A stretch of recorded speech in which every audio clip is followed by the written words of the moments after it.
Okay, we started this. We're just gonna again discuss the subject of the halachas are that the water that's on your hands after you wash one time, that water is tamei. That's problem number one. Problem number two is if that water goes above your wrists and then it comes back down, it will be matama your hands again and you have to wash again. These are the two problems that this siman deals with.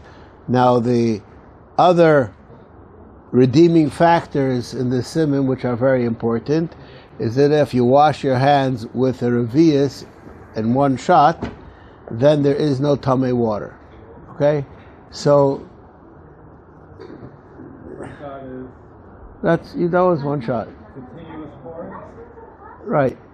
Okay, that's the subject that we're talking about over here. Okay. Hanaitel yadav tzarich she'agbiya etzos l'maylo k'dei sheyetz hamayim perech v'yachzeru v'yitamas yadayim. You have to make sure that when you wash your hands, after you have the water go on your hands, that you have your hands on a slant facing up.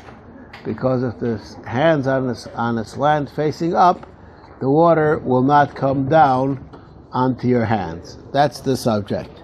The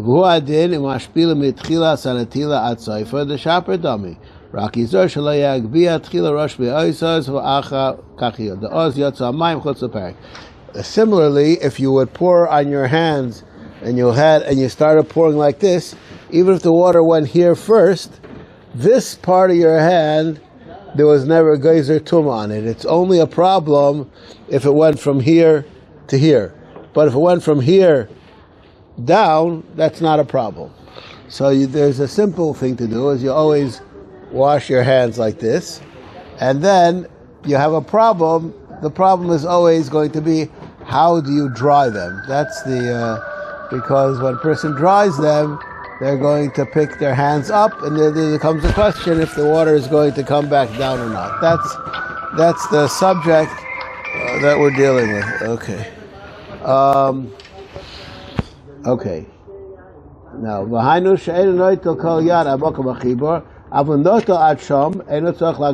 if you washed your whole hand, entirely no problem. Because still it can go up and come down. If you wash both hands with one revius at one time, you don't have to raise your hands. Okay, now another thing which we're going to see this in triplicate. If I'm a Kohen and I have someone washing my hands, I can do both hands at one time. Right. How do I do it if I'm not? Okay, so he has all kinds of ways. We'll see how to do that. Another important thing is, all right, and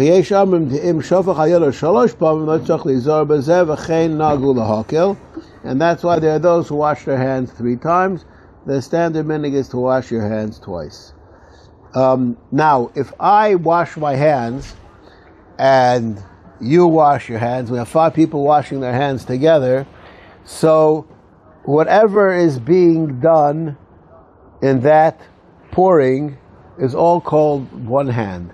So the water could go from my hands, the tummy water from my hands could go onto your hands, and it's not called tummy water because it's the main netilat that's happening. If, however, after somebody washed, somebody else decides to join in, then he's getting tummy water on his hands. Not only that, even if you decide to touch your hand, you also are matama. It has to be that that's what's being done. Okay. You put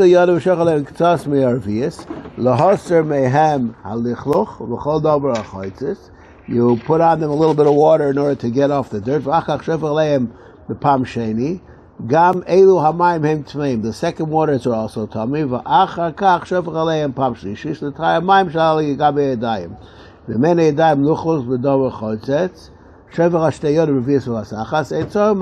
If you pour it on them a revius, then that's good enough.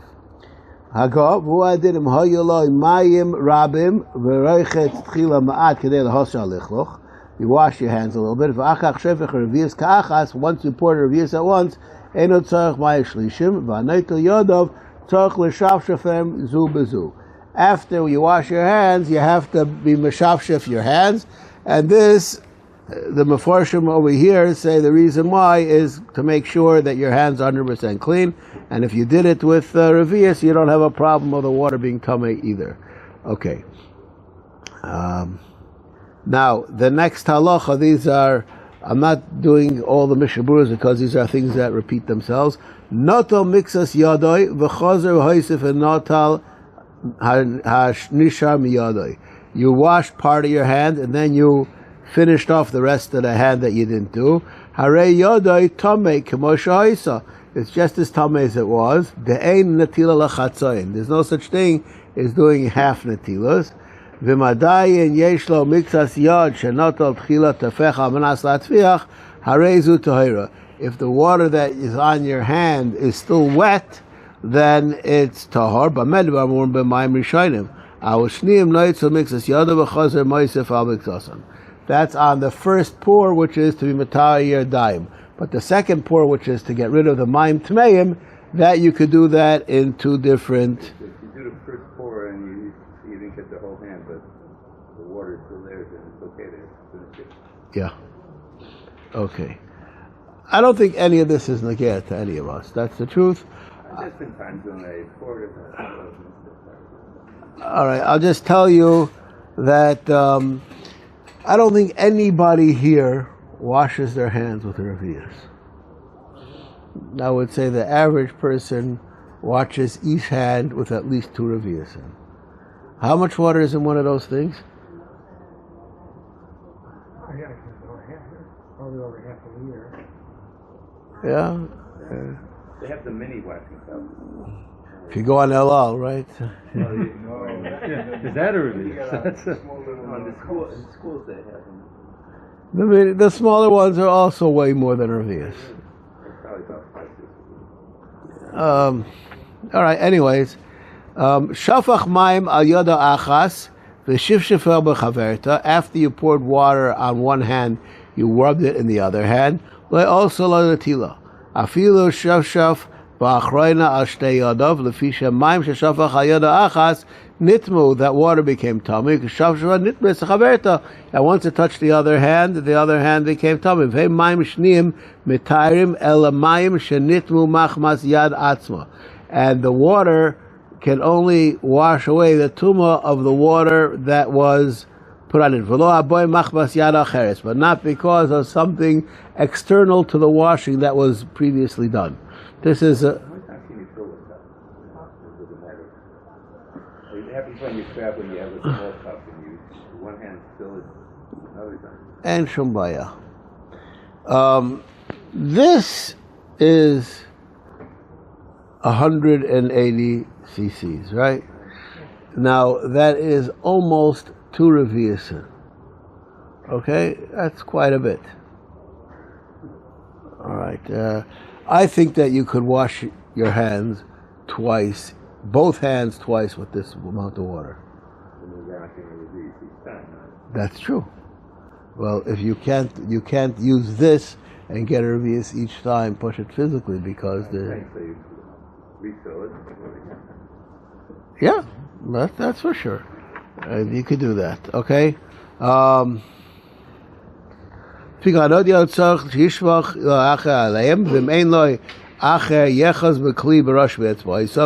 the kli by your fingertips. You could just, throw up the kli and do that if you're good. Okay. Or you pour on each one revius.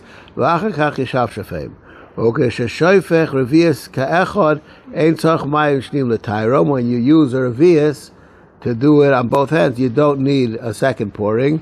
When you did a revius at one time, we look at it like tefillah, and in tefillah there's no problem of my need of naim shisha.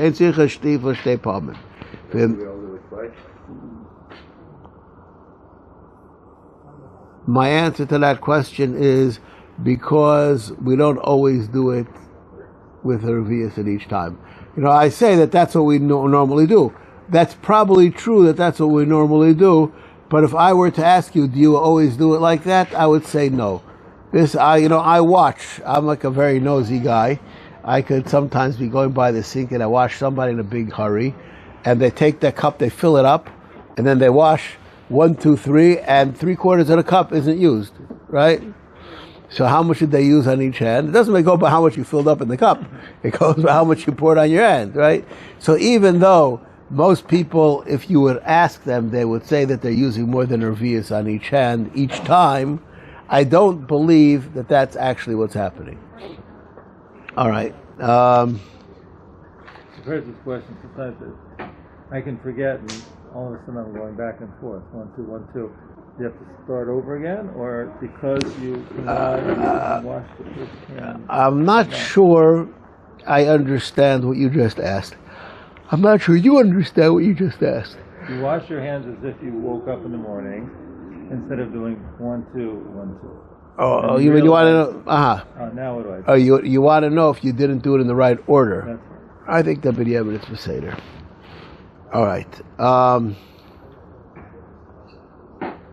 Okay.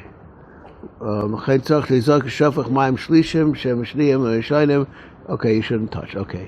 ומתוך מה שכתב לי יסבור לך, הדיד נטמא בשפשף חברתו, דווקא בנוטו בידו אחס, ואחר כך שפשפו בחברתו. Which we explained this already. That's only if you touched one hand to the other. אבל אם רוצה ליטו בתחילה שתי ידו כאחס, נוטו תשתיהם נחשבס כאחס. When you're washing them together, they're like one hand. ואין לו מטעמוס זו מזו.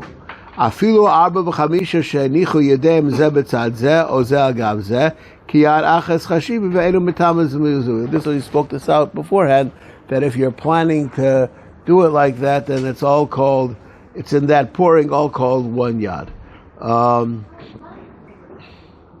נוטל שתי ידיו זו לעצמו וזו לעצמוי, ונמלח כשנוטל מים שניים, והגיע ידו זו בזו, ושבר שתיהם כאחס, ידו טמאס, because מפני כשצירף ידו זו בזו לקבל מים שניים, נטבו ידו בנגיעסו של זו לזו, because the first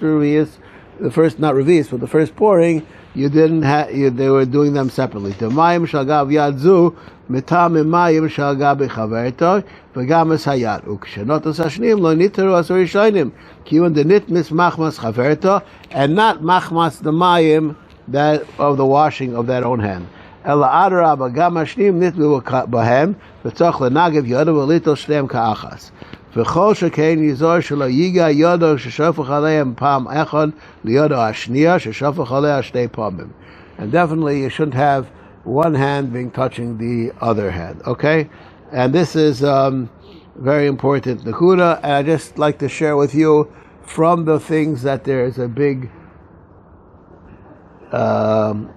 meduber amongst the machmirim. I'm just going to start off by saying our washing cups have 2 handles. It wasn't always like that, right? So if you used your washing cup and you had only one handle and you washed your hand, the water on that cup could be water that's tameh, and that could make your other hand tameh, right? So that's why there are people always drying off the handles, drying off their hands. There's all kinds of chumras that could be. What are you laughing about? You never saw this? Okay. It's more common that you using the same washing cup after 5 other people use it and go less from it. I would just like, but if those people washed with revius, if everybody did like they're supposed to do, it doesn't matter. Okay? I'm willing to say that if you had 10 people in a line, it's not going to be, if we would have a camera watching people washing for the meal, you would be surprised how bad it is. Even though those people, if you would ask them what they did, what they would say is that it is 100% okay. But I don't believe that they actually... So is something that means that if it's wet, it's a problem? No. Now, it doesn't have to be that there's a problem. I would just say as follows. If I go to the cup and I have no idea what was going on before, I will dry it off. Right? No, there could be 1,000 things that happened even, somebody came by and decided to fill up the cup, right? There's 1,000 things that could have happened. So if I don't know what the cup is, I will usually just dry it off. But if I don't have any reason to suspect anything, I won't dry it off. And usually it's pretty dry. The cups usually are pretty dry, right? If nobody used it in the last probably minute, it's probably dry. Right? Is that true?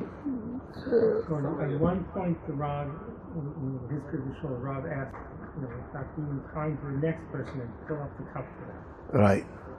Now, that has nothing to do with what we're talking about right now. That's for coming out of the bathroom, right? That's right. Therefore, it doesn't matter if it's wet. Right. It wouldn't matter if it's wet. And anyways, people who are doing that, they're washing their hands plenty of times, enough that there's not going to be any problem. Okay, but be careful with jugs. People come yeah. and everything else. Some people don't use soap afterwards before soap. Yeah. The best way of catching germs on the toilet is the negative. Yeah. Is that you just made that up, or you know it? I think people are not careful about washing their hands after the bath. It's the best way of catching tummy bugs. That's like the whole metaphor. Yeah, the Tommy bars. I don't use the handles. I just hold the edge of the cup. Okay. Okay. Well, washing meal is just kids to wash before you. They're more likely to not wash properly. Is there too much issue there? On kids? Underground. I would say so. I would just tell you, being that you're the one who asked the question, I would say that you should look in the Kuntras Achar Shulchan Aruch Harav and Siman Beis, where he has a whole thing about Tumas Yadayim doesn't apply to kids until their bar mitzvah. A change from what he wrote the first time. The major hak. Okay? Shulchan Aruch Harav, Siman Beis. Okay. That's for all the Chabadskers here. I think that he's the only one. Are you the only one here? Okay. Everyone is. Okay. Okay. And as some would say, and if not of this Rebbe, the Rebbe to be, right? Whichever. Okay. Okay. And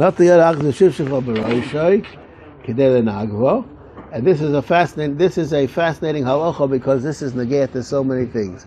A person wants to dry his hands.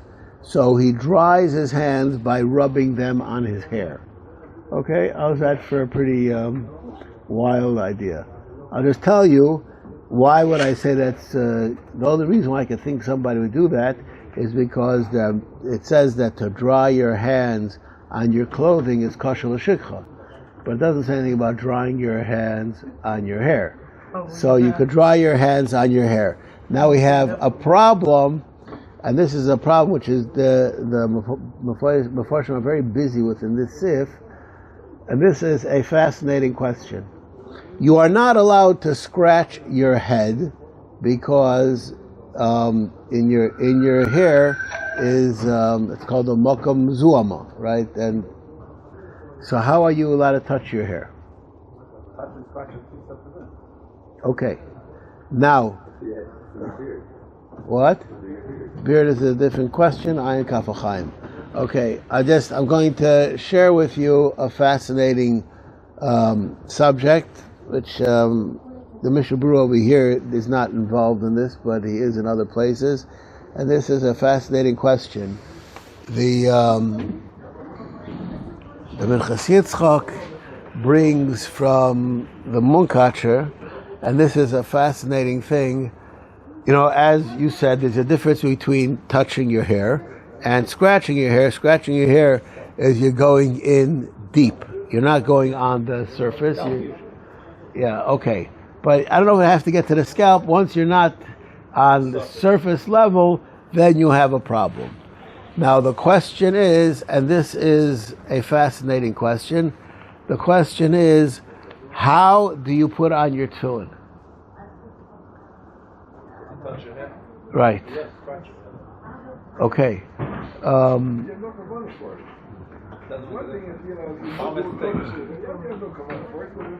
So therefore what? You don't touch it, you touch it to fill it. Where did you get that thought from? Shabbos? You need kavanah. You're doing it because actually the way you put it went away. No, unless of course you're showgate, not If you're bald, so don't worry about it. But the principle has a lot here. Not doing it, it's white right here. If there was a piece of excrement over here, and you touched it, nobody would touch that on purpose, right? Right. And you touched it by accident, do you have to wash your hands? Yes. Why?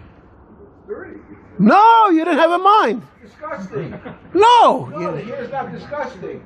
That's disgusting. I first of all, I'm not sure I agree with you.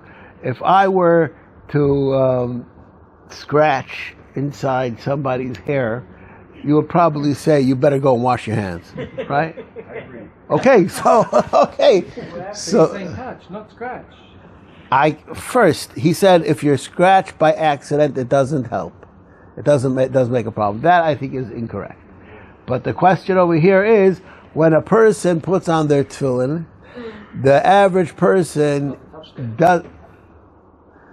Tomorrow when you're in shul, you will see that many people's hair bunches up as they press it down, and when they, go like this. There's no scratching. It may be touching. Maybe. I think that goes in deeper. But the fingers or the fingers? The fingers go in deeper, and. The question is, so the Munkat Sharov says that there were many Rebbe's that were very makbid on this. After they put on their tefillin shel rosh, they wash their hands. Okay, no, but this is the reason why they're doing it. They're washing their hands. But the Minchas Yitzchak has a whole tshuva to explain why Klal Yisrael is not makbid about this. I'll just tell you, he says something very fascinating. There are other answers that can answer this question, and he says anything that you're doing that because of a mitzvah, at that time it's not called Mekoymas Mechusin, and therefore you're allowed to do it, and it doesn't contaminate your hands. Now, not only that, the Kaf HaChaim says that that's also true. That person who, and there's some guy who davens in the same minyan as me. And every single day, I see the guy putting on his Rabbeinu Tam tefillin. Never does he do it without touching above his elbow. Never. Okay, I'm just telling you. I'm not there when he puts on his Rashis, but I'm there when he puts on his Rabbeinu Tams. And never did he do it without touching his skin. And, from my point of view, you'd have to wash. But I know that there's such an opinion, and therefore I don't say anything to him. But these are important ideas, and this is a person should be aware of. That's what we're speaking about. If he touched his hair, Pirish Kedei Lenagvo, Lefikach Lo Nitma Yodov, Masha Ein Kain B'Simen Kuf Samach Dal Shechichech B'Roisho. If he scratched his hair, then you have a problem because Obakoiso, you put your hands, you dry them off on the wall. V'Acha Chozav V'Noga B'Oisa Maim Shebo Miyodov Al Roish Oyala Koisel. Then Tamei. Why? She'Oisa Maim Tameim. And once you take them back, they're not called your hand water anymore. They're called, tummy water. Shosamayim tmeim chazu etimu asayat shenagabem. V'avagav the kol kama deloi shishif mitayrim b'shivshuf hasha dechazu v'naga gora. Once it left your hands and you touched it, it's worth. Required as wash hashayv chavias kachas enu bechal kol elo de'ein sham mayim tmeim kol. If you use the revius, there isn't any mayim tmeim at all. Kushavfach mayim rishonim al yodov. Tzarich lizoher shelo yishor al yodo yitzur al kesel al shum davar she'en mayim mitayim ela mayim shal gabi hayad v'lo mayim sha'al hatzror. It's not mitahar anything which is on something external. Shofech revius mayim ka'achas al yodoi and tzarich lizor bekach. Now I just would like to say, what are we talking about? In my opinion, we're talking about a person has on him a chatzitza that's not makbid, right? So it's not a problem, but the water that's on there, if it goes onto your skin, then it's going to be matama. It's going to be matama your skin. Okay. Mi sheyesh lo maka b'yodoi uritia, and he has a band-aid. Dailoi sheyito shar hayod below mokum uritia. You don't have to wash the band-aid. V'tzorch lizor shelo yiga b'uritia shelo yachzu amayim sha'al uritia v'yitamu hayad. The water shouldn't go. Keep your hands up. Well, it depends where the Band-Aid is. Right. Okay? Okay. Okay, now I'd just like to say something. This is a bit of a challenge. Why? Because when a person has a Band-Aid on, they don't want the place of the Band-Aid to get wet. They have the water for sanitary. Okay. Okay, all right. I'm just saying that you have to be aware of that. Okay, it doesn't make a difference where the water goes after you wash. Okay. We cannot fill in the gloves on.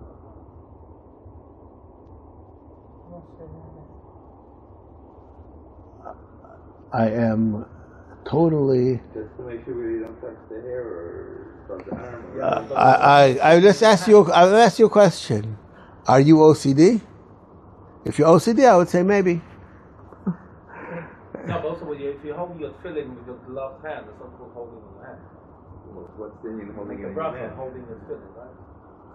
That's a different question. Now, all mitzvahs lechatchila should be done without gloves. This is a very important yesod. I'll just tell you that there are many tshuvas written about moyalim who use surgical gloves when they do a bris, if that's okay or not okay. And obviously it has to do with who you're doing a bris on. You know, what is the... but this is a discussed issue in Hilchas Shchita, about wearing gloves when you're shechting. If a person is doing bedika of treifas, in my opinion, you cannot do it with gloves, because there's a aspect of sensitivity which you lose when you're wearing gloves, no matter how fine they are, right? You're quite aware of that, right? It's not the same thing. But If you used it from day one, then you will not. You'll be able to have a similar. It's not going to be as fine. But if you're only used to wearing gloves from day one, then you will relatively develop some sensitivity. Okay. Anyways, I'm just telling you that is a subject. What do you do about it? I don't have. I'll tell you what some people do. But what do you do? What do I do? I don't have a problem. But what do you do? I touch. I'm very careful. I just touch the the side of the. Right, and the side of, not of the box, not of the hair, of the ritzua. The side of the ritzua. What? What goes through it? No, well, when I put on my tefillin shel yad, I put the tefillin shel yad on, and then I pull it until it's close, and then this is a worthwhile thing to do. I hold with 2 fingers the loop, and then I twist the thing and I go around, and I don't touch anything. And on my tefillin shel rosh, I just touch the side of the thing, and at best my fingers may graze my hair, but it's not really. There are those who use their yarmulke. When they put it on, they take their yarmulke and it takes care of the problem, right? There are different ways to deal with this issue. But in my opinion, there's absolutely no reason why a person should have to touch, anything below the surface. Now, we're going to see that there are those who are chaylik on this halacha, and they say even touching the top of your hair is also a problem, and therefore it's a much bigger problem by tefillin. But I don't think that anything really has to be touched. You just have to be careful. And I just want to tell you something, Yehuda, this is very important. These are what I call halachas that you train yourself to do, and they become very simple. This is, it's like I asked somebody once in the Beis Medrash, when you take off your tefillin shel rosh, which hand do you take it off with? You had absolutely no idea. Okay? Now, everybody takes off the tefillin shel rosh with the left hand, because when you're taught to put on tefillin, that's what you're taught to do. Right? So that's what everybody does. But if you ask a person that's 50, he probably doesn't remember that that's what he was taught. And you ask him, what does he do? He says, I have absolutely no idea. Right? That doesn't mean that he's doing it wrong. He's probably doing it right. But the reason why he's doing it right is not because he is being Mekayim halacha, it's because he's Mekayim mitzvah nashon limodoi, that's all. And this is a very important thing.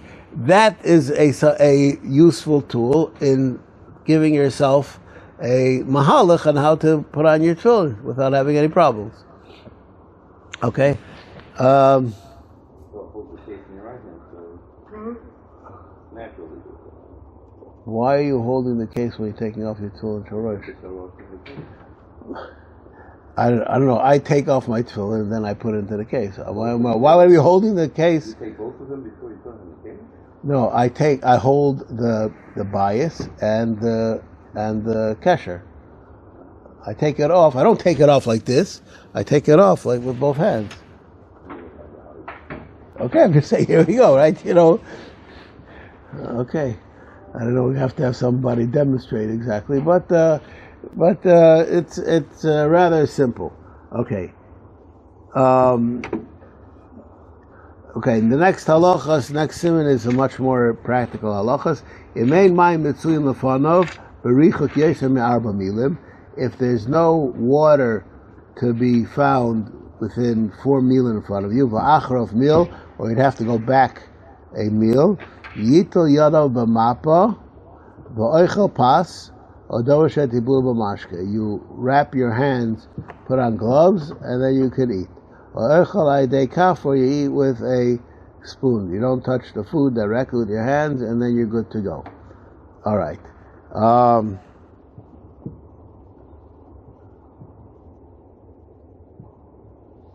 Now this halacha, not everybody's masking that he should do that. Okay, but that's the idea. Says the Mishnah Berurah, "Kasav yam shel shloima the oyster shenoti yadayim balachos haasavim kedei sheyeh mayim avera hi biyodom shemizalzul letinis yadayim begam brocha levatala v'yishaylo netil kol ikar." It's nothing, and all you're doing is making fun of a halacha. Either wash right or don't wash. Mitzuyin, avo keshamayim mitzuyin osir af b'mapa dilma osir goya. Maybe you're going to touch. Now, the people like parrots will say, "What about if I'm wearing gloves? What's the chash that I'm going to touch?" But that's the halacha. Okay.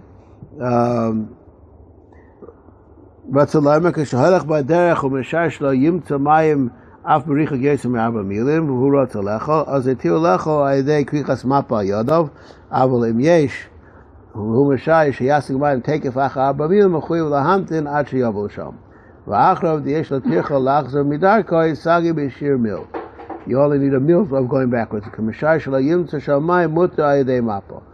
All right. V'kosu achreinim hu adin im mesubak shem lo yimtza mayim lefana b'shir arba milim v'achrav mil v'hu toiv lecha mutter gam ken ayidei mapa. Okay. Now this is nowadays, this is very common because you go on the highway, you know exactly, you just press into your ways, you'll know the answer to this question. Okay. They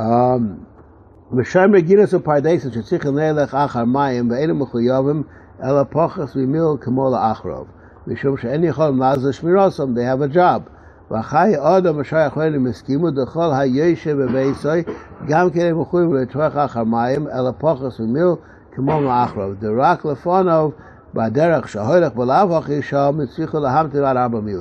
Even if you're in your house, you're not mechuyev to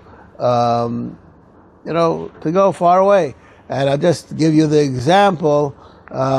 This happened in my neighborhood in Yerushalayim about a month ago.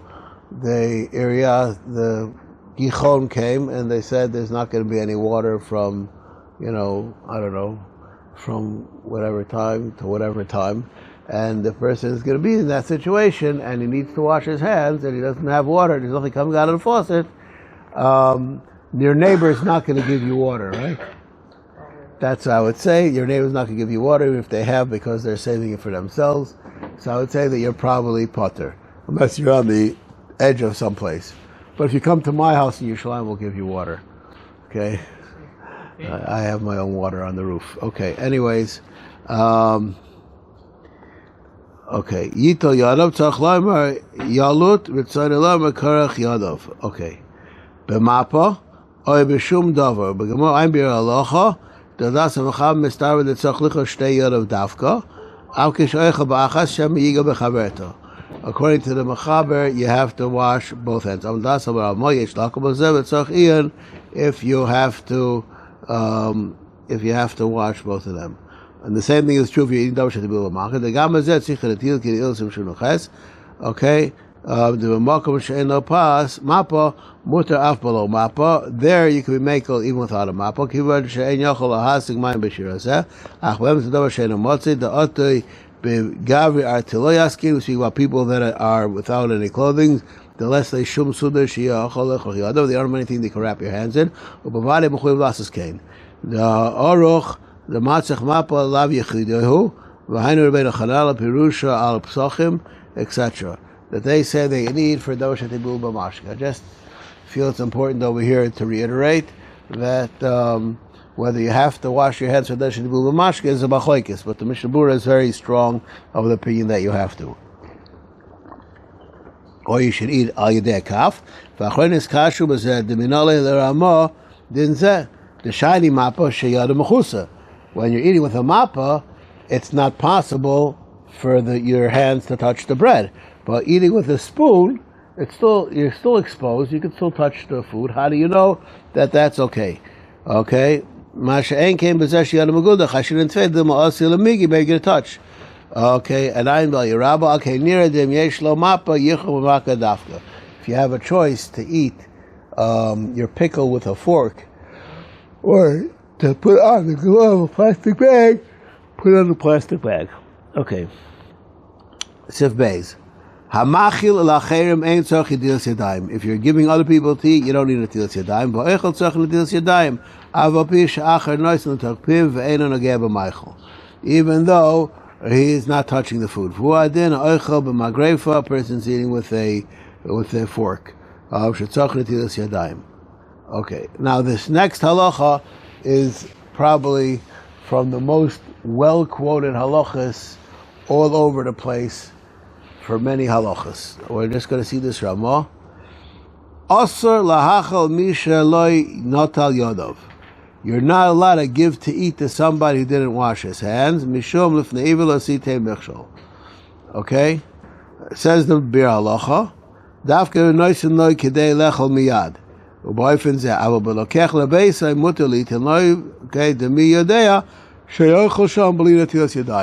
could have a suffix, maybe he's going to eat at home with netilas yadayim. Now this is the question of how are you allowed to have a makolet in an irreligious place?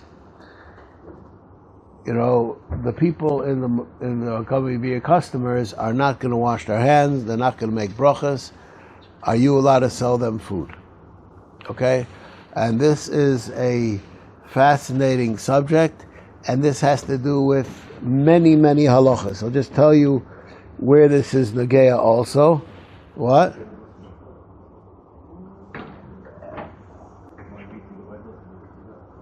Maybe, but there's a side that maybe not. But if they're going to buy bread, what are they going to do with it?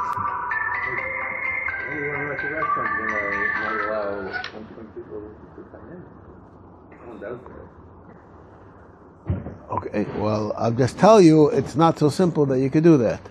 And I'll just tell you that this question is nogeya. I was, about 20 years ago, I was sitting in the base medrash, and the guy behind me, he said, I just want to ask you a question. Just telling you these are questions that, so what's the question? He said, my parents and my in-laws bought for me and my wife when we got married an apartment in Haifa, Al Yad Technion, and we're renting it out, and now we had to switch renters, and the people who want to rent it is a boy and a girl that are not married. Am I allowed to rent it to them? It's like, a regular question. So I asked him that what I call a typical Rabbi Zachariash question, and if they were married? What's the difference if they're married or not? What? No, but if, in other words, ki'ilu, that there's a problem of renting it to people that are not married, that are living together. And if they were married and living together? As in, because they're religious. They're religious, right?